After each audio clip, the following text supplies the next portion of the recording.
Mesdames et messieurs, merci de suivre cette émission Critique Info. Le premier numéro va tourner autour de l'actualité. Bon, en fait, c'est vrai que l'actualité va vers les émoluments des députés et bien d'autres. Mais une réflexion s'impose pour qu'on essaie de voir un peu plus loin ce qui réellement fait notre pays. Mesdames et messieurs, il faut d'abord rappeler que nous sommes un pays particulier. Particulier pourquoi? Puisque nous évoluons à l'envers, au fait. Ça veut dire qu'il n'y a pas de transmission des valeurs d'une gouvernance à une autre, si ce n'est des choses assez horribles que nous entendons à gauche et à droite. Depuis 1960, les politiques congolais sont toujours dans le déni perpétuel des réalités politiques et même des réalités sociales du pays. Depuis 1960 jusqu'à aujourd'hui, nous n'avons toujours pas réussi à créer une classe sociale. Ou nous n'avons toujours pas réussi à construire une classe intermédiaire. Ça veut dire, depuis 60 jusqu'à aujourd'hui, au Congo, on est soit on est pauvre, soit on est riche. Il n'y a pas une classe intermédiaire. Et ça, c'est fait à dessein. Ceux qui sont riches sont ceux qui travaillent dans la facilité, dans la bourgeoisie. Ce sont ceux-là qui travaillent dans les conditions optimales. Et ceux qui sont pauvres sont ceux qui sont abandonnés par le système. Et cela a été organisé de façon de rester dans ces conditions-là. Et du coup, vous avez donc tous les politiciens qui veulent se faire remplacer par leurs propres frères, par leurs propres sœurs, par leurs propres enfants. Donc on n'est plus dans la politique des cerveaux, on est maintenant dans la politique du sang. Ça veut dire que la transmission, ce n'est plus une transmission intellectuelle, ce n'est plus une transmission des valeurs, mais plutôt une transmission sanguine, filiale, clanique, tribale. On ne peut pas évoluer dans ces conditions comme ça et on ne peut pas développer un État dans ces conditions-là, puisque déjà l'appareil est miné, piégé à l'intérieur. Aujourd'hui, les gens s'étonnent du fait que tel a placé sa fille, tel a placé son fils. Tant que vous allez regarder les conséquences, vous n'allez résoudre aucun problème. Il faut revenir au sommet pour regarder le problème dans la base. Le problème à la base, c'est lesquels? C'est que c'est ce système de népotisme que nous avons choisi depuis 1960. Le politicien se fait remplacer par leurs frères, par leurs fils, par leurs sœurs, et ainsi de suite. Entre-temps, ça nous embête, nous tous. Et personne ne peut sortir de cette situation tant que nous n'allons pas réussir à convaincre, tant que nous n'allons pas réussir à construire un pays sur base de l'égalité. Égalité, pourquoi? Parce que vous le savez, mesdames et messieurs, dans un pays, dans un pays qui se veut émergent, un pays qui veut se développer, ce pays doit suivre un chemin. Et parmi les chemins que le pays suit, c'est le chemin de la méritocratie. Il est donc très important. Il est donc important. Et si vous voulez, même impérieux, de comprendre la nécessité de la méritocratie. Il faudrait que les gens accèdent aux fonctions puisqu'ils ont un certain profil. C'est vrai que là, il y a deux camps. Le premier camp est celui qui pense que ne peut travailler dans une administration publique que ceux qui ont travaillé dans cette administration-là, qui ont gravi des échelons. Mais bon, ça n'est toujours pas la condition sine qua non. On peut avoir des compétences requises pour travailler dans une administration publique ou dans une administration privée sans forcément avoir été là-bas. Avoir des informations, des bonnes informations, une formation sérieuse et rigoureuse, avoir une bonne moralité, avoir une bonne probité, peut arranger les choses. Mais cela ne veut pas dire finalement qu'on parachute les gens. Ça, peut-être, ce n'est pas une très bonne chose. Mais ça fait 60 ans que l'on vit ce système et que nous n'avons jamais changé ce système. Pourtant, facile de le changer. Il suffit juste d'appliquer les lois, il suffit juste d'appliquer le bon sens.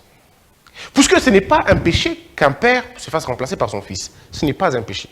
Mais c'est une pratique qui, en principe, flirte avec qui ne flirte pas avec le bon sens, qui ne va pas avec le bon sens.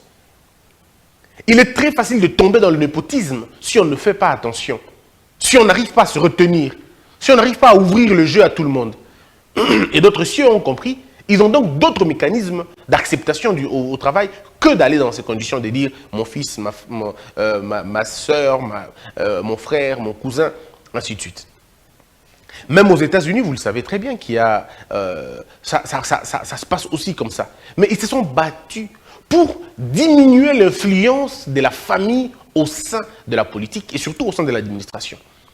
Ils ont tellement neutralisé les pressions qu'ils ont officialisé la méritocratie.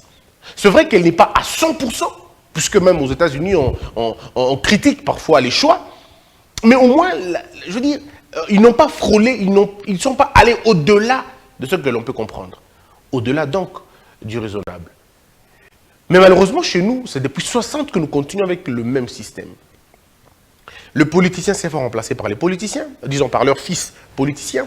Les administratifs s'est fait remplacer par les administratifs. Et c'est très compliqué. Un papa qui est directeur d'entreprise, il va tout faire pour que son fils vienne là-bas. Et même dans la sphère privée, c'est quand même assez pas possible parce que ça dénote de notre mentalité. Ça coule dans nos veines. On dit en lingala, vaut mieux et le konanga ebe bana maboka bananga qui bonga na boka bato mosusu. Ce qui fait que toutes les entreprises congolaises, vous allez le voir, les entreprises privées congolaises sont finalement des héritages familiaux.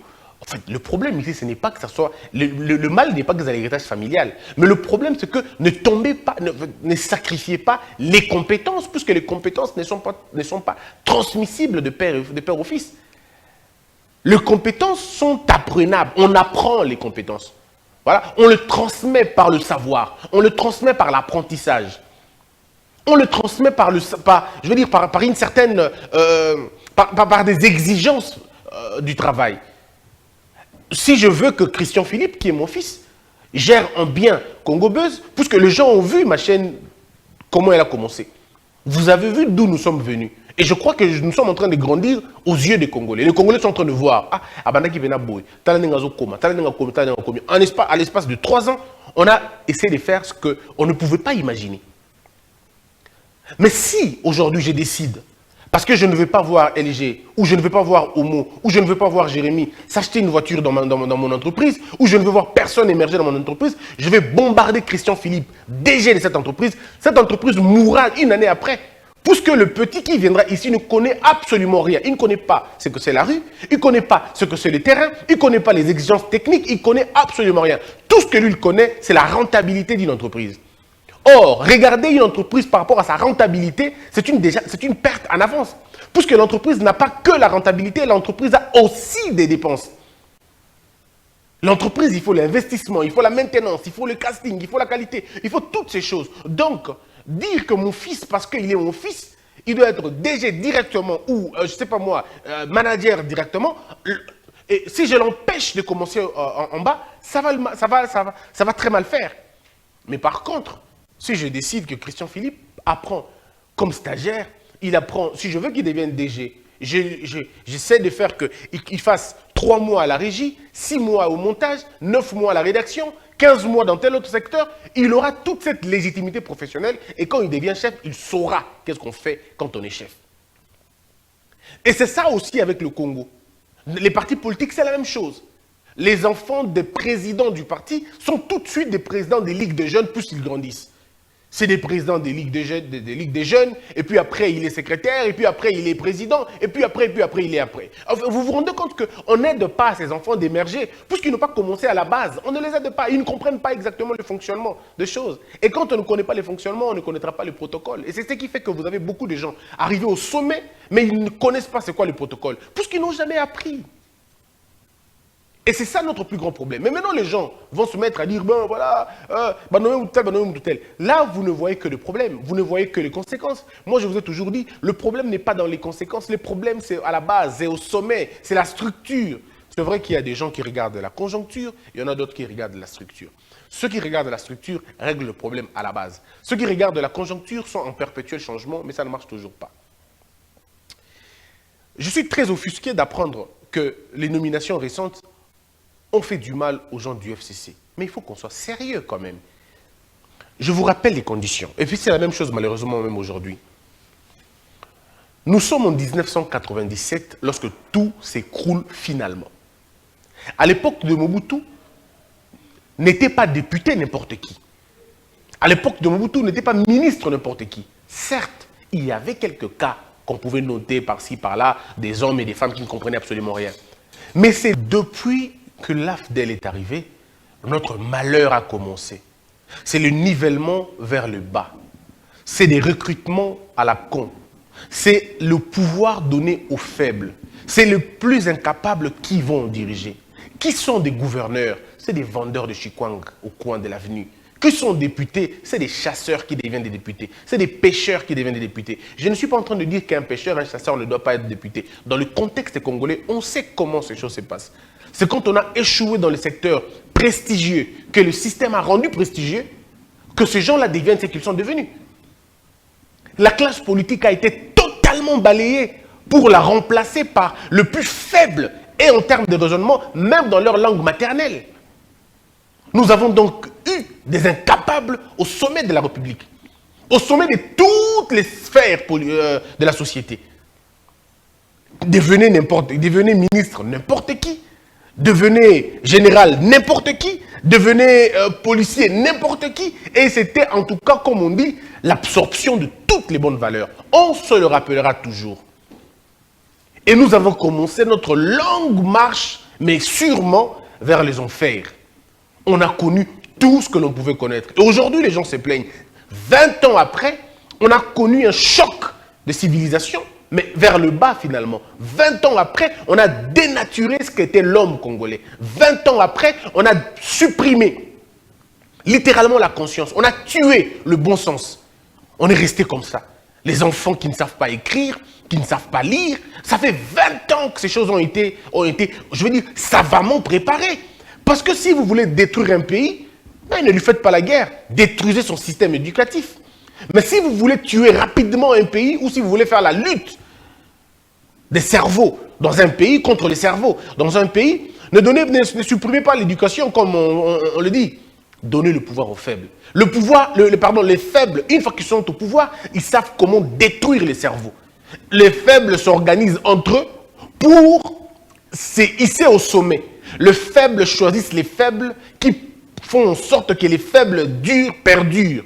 Et vous allez voir, dans une société des faibles, il n'y a que des faibles qui gèrent, il n'y a que des faibles qui sont au service. Et ça a toujours été comme ça. Et ça fait 20 ans. Il n'y a plus de rigueur. Tout a été vandalisé. Il n'y a plus de rigueur. On a tout vilipendé. Le professeur Bakandé s'exclamait encore à l'époque. Il disait que c'était une société de bonobos. M. Moutinga avait dit que c'était une république des inconscients. Quelqu'un d'autre avait dit que c'était une république des bébés. Une république de gros bébés. D'autres ont dit que c'était une république que le professeur Kamana a dit que c'était la république du carrefour des imbéciles. Et je me rappelle encore de ce Alpha Blondy qui chantait autrefois. Il chantait pour les imbéciles. En fait, le problème n'est pas au niveau des conséquences, c'est le choix que nous avons fait. Nous-mêmes, nous sommes à la base de tout ce que nous récoltons maintenant. Le système qu'on a choisi, on va aller choisir un système élitiste pour le donner aux hommes et aux femmes qui n'ont aucune culture politique, qui n'ont aucune science politique. Et à eux, on va donner un système élitiste comme celui-là, semi-présidentiel. Et nous sommes là où nous sommes aujourd'hui. On va embrasser à bras ouverts et à cœur fermé la démocratie. Pourtant, la démocratie, c'est une question de cœur, c'est une question de mentalité, c'est une question de cerveau, ce n'est pas une question des bras. La démocratie n'est pas une question des masses, c'est une question de la qualité, ce n'est pas une question de la quantité. On n'évalue pas la démocratie par sa quantité, mais par sa qualité. Nous, on a choisi la quantité de la démocratie et non la qualité de la démocratie. Nous avons le chaos aujourd'hui. Et voilà que nous sommes en train de pleurer. Non, mais non, administration publique. Mais l'administration est morte depuis longtemps. Le professeur Vundwawe, en 81 ou 82, s'exclamait déjà. Il disait déjà, arrêtez cette histoire d'envoyer les politiques dans l'administration. Évitez cela. Et je le dis plusieurs fois, les sociétés les plus importantes se développent avec les hommes d'affaires, avec les managers, avec les ingénieurs, avec les connaisseurs, pas les politiciens. Lorsque vous voulez tuer l'administration, mettez-y un peu de politique, vous allez tuer l'administration. L'administration est élevée par les administrateurs ou alors par les connaisseurs. Ceux qui connaissent la gestion, bangonde va travailler l'administration publique. Pas forcément, batoyo, bataba politicien. Ce sont les politiciens qui ont tué l'URSS. Ce sont les politiciens qui ont tué la Grèce. C'est les politiciens qui ont tué Rome. Mais regardez, la Chine est devenue une puissance, pas par les politiciens, par des ingénieurs, par des physiciens, par des mathématiciens, par des génies, par des connaisseurs. Le Japon, Thaïlande, Singapour, les Émirats. Aujourd'hui, les États-Unis sont en train de basculer pour donner la position maintenant aux ingénieurs, aux connaisseurs, aux hommes d'affaires qui réussissent dans les secteurs privés. Bango ne va pas réussir le Lombo Kawana. Mais chez nous, on est encore dans cette donne de politiciens. Et quand j'essaie de dire ça, non, les opposants, comme ils sont très souvent excités, Ils vont prendre cette partie, ils vont dire à changer le langage. Je suis parfois outré personnellement. Je dis, mais comment ça? Comment les politiciens peuvent? Nous passons parfois à côté des très belles leçons de la vie. Parce que nous voulons regarder ça avec des prismes politiques. Ah, Bosemba Lobi, c'est qu'à changer Bakan. Mesdames et messieurs, j'ai des convictions qui ne changent pas au gré des événements. J'ai des convictions qui ne changent pas d'un jour, ni d'un autre. Mes convictions sont telles que je ne change pas en fonction de parce qu'on a fait ceci ou parce qu'on a fait cela. Non. Et j'ai toujours dit aux gens, la facture de ma lutte, je ne la donnerai à personne. Ce n'est pas au président Félix Tshisekedi de payer ma facture de la lutte, non. Parce que je me suis battu, parce que j'ai combattu, il faut qu'on me nomme. Je ne suis pas à la recherche de ce qu'on me nomme ou qu'on ne me nomme pas. Non. Il faut pas comprendre qu'il y a des Congolais qui peuvent aider leur pays sans être nommés. Il faut qu'on arrive à ce niveau-là. Tout le monde n'est pas en train de courir après un poste. Parce que quand on fait un poste, les gens disent, ah, comment changer ma langage? Je changerai de langage pour quelle raison? Qui m'avait demandé de faire cette lutte? Personne. Je n'ai eu la demande de personne, je l'ai fait parce que je crois qu'il faut que je participe au développement en Bokaranga. Et personne n'a dit que pour aider le pays, il faut forcément être dans un camp politique, tout comme dans un autre camp. Il y en a qui sont dans l'opposition, il y en a qui sont dans la résistance. Nous, on est dans la réflexion. Nous ne sommes pas dans vos histoires de Tokita, tout ça, la Botoganga. Non, on n'est pas dedans. Nous, on est dans la réflexion, on réfléchit. Comment le pays va se développer? Comment on va faire pour aller de l'avant? Vous regardez les hommes, continuez à regarder les hommes.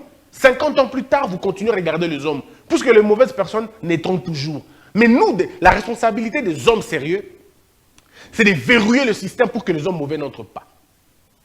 Vous êtes encore en train d'attaquer les hommes. Attaquez les hommes. Nous, on est en train de réfléchir comment barrer la route aux hommes méchants.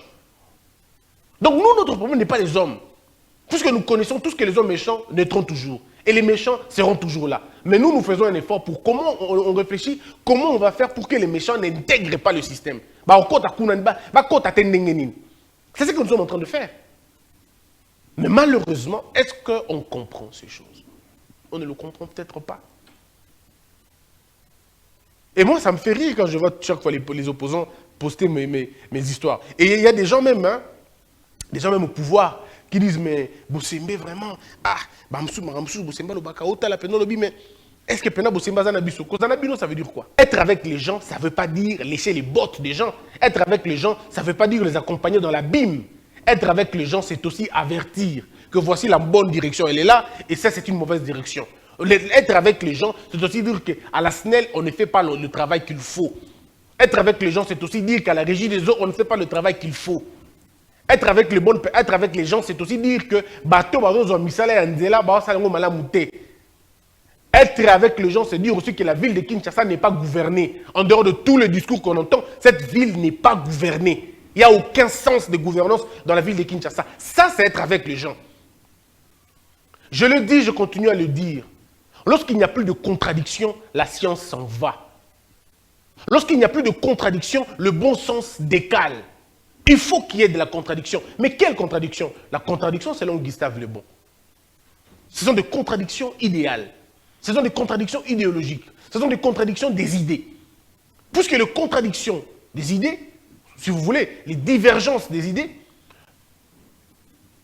produisent un choc. Et la raison la plus forte l'emporte. Mais les contradictions physiques, sentimentales, ou les divergences émotionnelles, ça se solde souvent à la violence et à l'intolérance. Ce n'est pas moi qui le dis, c'est Gustave Le Bon, dans son livre Hier et Demain. Donc nous avons la responsabilité de décider de ce que nous voulons faire de ce pays. Est-ce que nous voulons faire de ce pays un grand pays ou nous voulons faire de ce pays un petit pays? Si nous voulons faire de ce pays un petit pays, on n'a pas beaucoup d'efforts à faire. On est déjà en train de faire ce qu'il faut pour être un petit pays. Mais si nous voulons faire un grand, nous voulons devenir un grand pays, nous sommes obligés de rompre avec les anciennes méthodes. Nous sommes obligés de prendre le courage de changer ce pays, de changer le système politique, de questionner la Constitution, la possibilité de la réviser, de questionner nos méthodes, notre appréciation. C'est le moment de le faire, que de rester dans des histoires inutiles par-ci, par-là. Aujourd'hui, l'intellectuel congolais se nourrit de quoi? L'intellectuel congolais se nourrit de la bêtise. Il se nourrit de quoi? Il se nourrit des histoires inutiles. Des hommes et des femmes qui passent à la télévision pour insulter et ils prennent plaisir et les gens les écoutent. Comment un intellectuel peut insulter? Comment un homme intellectuel peut insulter? Comment un homme intellectuel peut suivre Moutazo Finga à la TV? Moi, je ne peux pas tenir 5 minutes après. Je ne tiendrai pas. Je ne tiendrai pas 2 minutes à suivre quelqu'un qui insulte dans vos Mais comment vous faites pour suivre votre finger facilement? Et ça, la binondine. Et puis non seulement que votre finger va sapé. Le bureau politique aujourd'hui sont en train de dire que non, on va sanctionner à la CENI. Il y a des sanctions qui sont préparées à la CENI. Mais vous avez vous-même vu, les Américains sont arrivés au Congo et ils ont dit qu'ils n'ont jamais discuté de quelconque sanction d'Abatou Alelo. Pour quelle raison le gouvernement de Félix Tshisekedi ou pour quelle raison l'administration de Félix Tshisekedi va être sanctionnée au niveau international? Pour quelle raison? Pour quelle raison? Il n'y a pas de fausses communes. Il n'y a pas de tuerie de base. Il n'y a pas de répression de manifestants dans le sang. Il n'y a pas de morts au niveau de la NER. Il n'y a pas de morts dans les polices. Il n'y a pas de cas d'arrestation arbitraire comme c'était dans les temps. Par rapport à quoi? Quelle est cette opération diligentée par le pouvoir actuel qui a tué des gens? Il n'y en a pas. Les raisons qui ont poussé ma sanction à l'international autrefois, c'était des raisons des crimes économiques. Quels sont les crimes économiques qu'on a déjà enregistrés? Quel est ce rapport international qui est déjà fait pour dire que 4 ans après, il y a eu tel vol, il y a eu tel vol, il y a eu tel vol? On attend des rapports comme ça. On attend des rapports, il va les retracer. Quand ça arrivera, on va les analyser et on va tirer des conséquences. Aujourd'hui, l'Union européenne, que ce soit l'Amérique, va sanctionner le Congo sur base de quoi? Jusqu'aujourd'hui, 4 ans plus tard, Tshisekedi n'a pas toujours le sang dans ses mains. Jusqu'aujourd'hui, 4 ans plus tard, on va dire 4 ans plus tard, nos services de sécurité n'ont toujours pas le sang entre leurs mains. On va sanctionner sur base de quoi? Ça, c'est quand les gens sont excités et ils ne comprennent pas. Et comme le PPRD et les FCC et les autres partis de l'opposition, pour ne pas les citer, parfois sont en panne de réflexion. Comment on va aller? On va aller, donc, je parle de l'opposition, pas seulement d'un parti quelconque, de l'opposition. Ils vont aller recruter un monsieur pratiquement perdu, un Camerounais, pratiquement perdu, qui lui va venir faire des éloges à de l'ancienne administration. Il va faire des éloges ici. Toi, tu es un Camerounais. Depuis que tu es né, tu n'as vu qu'un seul président. Et c'est à nous que tu veux donner des leçons. Nous, un pays qui avons déjà vu 3 présidents. Il y a des générations au Congo qui ont vu 3 présidents. Il y en a d'autres qui ont vu tous les 5. Et toi qui vis, je ne sais pas où, au Cameroun, depuis que tu es né, tu n'as vu qu'un seul président. Et c'est à nous que tu veux donner des leçons de gouvernance. Il y a des gens qui sont quand même un peu malades. Hein? Un Camerounais. C'est-à-dire, toi, depuis que tu es là, ça fait 36 ans ou 40 ans que depuis que tu es là, tu n'as vu qu'un seul président. Tu ne connais pas c'est quoi une alternance. Nous, au Congo, on connaît ce que c'est. On connaît ce que c'est une alternance. Toi, tu ne connais pas ça. Mais c'est à nous que tu veux donner des leçons. Oh, mais il y a des gens quand même compliqués. Et puis, quand vous faites le choix des gens, on a sur base Yanini. Et on va trouver ça normal. Bon, il lui peut parler parce que, bon, voilà, et tout ça. Mais après aussi, c'est le problème de la gouvernance actuelle. Vous n'avez pas de répondants. Il n'y a pas de personnes qui répondent aux questions immédiatement, il n'y en a pas. S'il y avait des gens qui pouvaient répondre aux questions, on n'en serait pas là. Suivez les médias étrangers. Vous allez voir un monsieur qui visiblement n'aime pas le régime, qui va passer sans contradicteur. Et il va se passer 6 jours, 9 jours, 10 jours pour qu'il y ait une réponse. Entre-temps, l'opinion a déjà capté ce qu'on leur a dit. Non, moi je crois que nous devons faire un choix. Le choix ici chez nous, c'est de dire, nous voulons un pays grand. Le pays grand a des exigences. Les pays grands consomment les cerveaux. Les pays grands ne consomment pas les applaudissements. Les pays grands ne consomment pas les atalakou et ainsi de suite. Les grands pays consomment les cerveaux.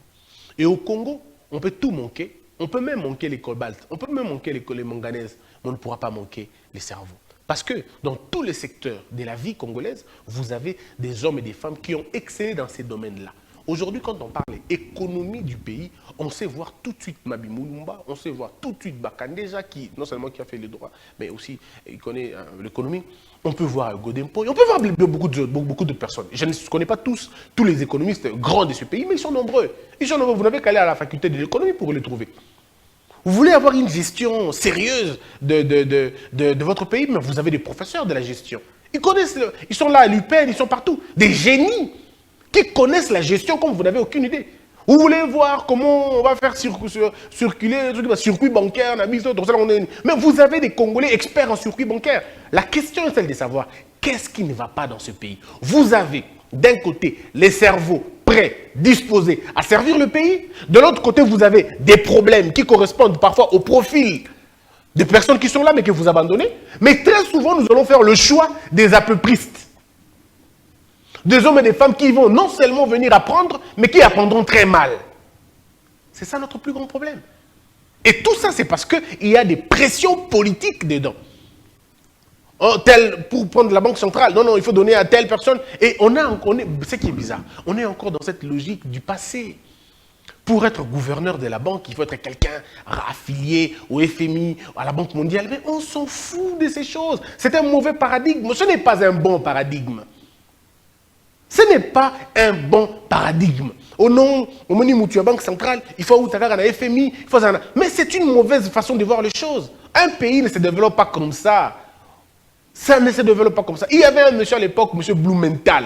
Ceux qui connaissent l'histoire connaissent l'histoire. Il y avait un monsieur Blumenthal qui avait conseillé même à Mobutu de sortir de ces sentiers-là. Blumenthal qui n'était même pas congolais. Il a dit à Mobutu, monsieur le maréchal, vous n'avez pas besoin d'aller chercher l'argent à l'étranger. Vous avez l'argent chez vous. Lorsqu'il a dit ça à Mobutu, 2 jours ou 3 jours ont suffi. Tous les caciques, les turiféraires et les tambourinaires dans la cour du président sont allés rencontrer Mobutu pour lui dire, ce monsieur-là ne nous aime pas. Ce monsieur-là veut te noyer. Ce monsieur-là. Et vous connaissez tous comment Blumenthal est parti de ce pays. Ça veut dire qu'à un moment donné, nous devons changer le paradigme. Le paradigme que nous avons est un mauvais paradigme. C'est un paradigme qui nous conduit à la mort.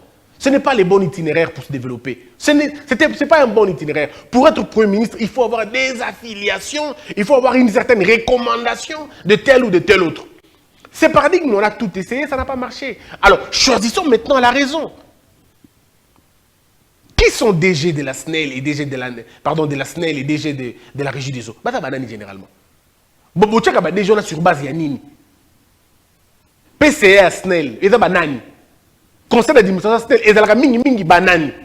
Des techniciens ou des politiciens? Mais si ce sont des politiciens, vous avez la réponse. On ne peut pas évoluer avec des politiciens. Mais si vous avez des techniciens, vous savez, hein, une chose, ce qui est baby n'importe quel technicien, et bien baby n'importe quel kandenge mokobu. Lorsqu'une chose est baby n'importe quel technicien, et bien baranamo ba leulenge mokobu. Mais ce qui est baby n'importe quel non initié, est comme irrécupérable parfois. C'est le cas de nos entreprises. On a laissé tellement de mains inappropriées, de mains inexpertes dans le secteur, ils l'ont tellement détruit que comme pratiquement irrécupérable. Or, si nous avons des techniciens, même si ils baby ça, mais écoute, ils vont baby ça, moi moukier. Leur façon de baby ça, vous allez mode différent, n'a que baby ça, oh bazo baby ça, y a pas initié. Donc c'est pour dire que c'est une question de choix. C'est une question de choix. Mais le choix repose aussi sur le courage et la connaissance. Le président de la République n'a pas besoin d'être savant. Arrêtez-nous votre folie. Le président n'a pas besoin d'être savant ou quelqu'un d'extrêmement intelligent ou même un professeur des universités. Non. Non, non. Un président n'a pas besoin de tout ça.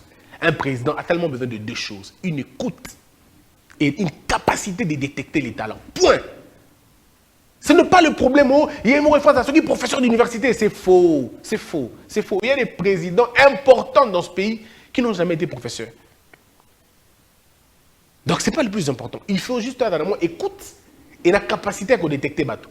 Ça veut dire, ah, mon bien Yohana, aïe. Ah, ou capé conseil à Boto, aïe. À Sangisango, le résultat, il est là.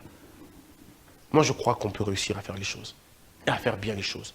Et je suis très convaincu qu'on ne perd pas espoir. Le Congo d'hier et le Congo d'aujourd'hui, je préfère 10 000 fois le Congo d'aujourd'hui. Et je le dirai toujours. Je préfère 10 000 fois le Congo d'aujourd'hui. Je préfère 10 000 fois le Congo de sous Tshisekedi que le Congo d'avant. Oui. Je crois que maintenant, on est en train d'avancer. Peut-être pas à grands pas. Peut-être à pas des tortues. Mais on avance quand même.